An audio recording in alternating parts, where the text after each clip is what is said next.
In what ways does your media product use, develop or challenge forms and conventions of real media products?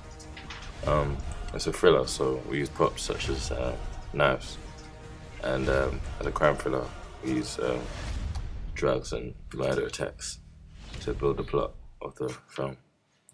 And the music used builds up to the suspense and gives it a tense atmosphere. And like the crashing noise at the point of attack is very typical of a thriller. And the quick camera shots also build up tension. How does your media product represent particular social groups?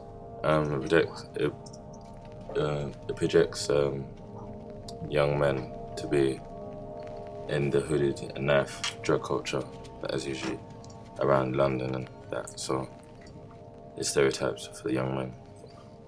What kind of media institution might distribute your media product and why? Revolver Entertainment might distribute it because they distribute Kiddo Hooded and Shank to young male crime films about youth crime. Who would be the audience for your media product?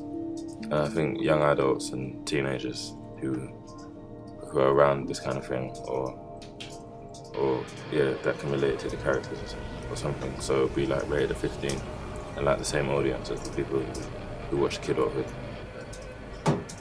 How did you attract or address your audience? Young actors could relate to them as they're young males, and it's a stereotypical film for the audience. It's about youth crime and young men getting into drug and knife crime, so it can relate to teenage themes and stereotypes. What have you learned about technologies from the process of constructing this product?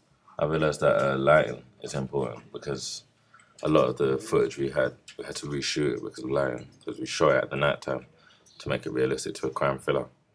And we had to use a lot of street lighting, and if the lighting wasn't good, it had to be reshot. So you didn't really have access to lighting equipment to use in the street. And we also made the titles with iMovie and Sony Media LiveTap, and it helped create the titles. And I think I've become experienced enough in iMovie to edit a film now. Looking back at your prelim task, what do you feel you have learned in the progression from it to the full product? Definitely lighting again, because lighting is always a big issue in film. And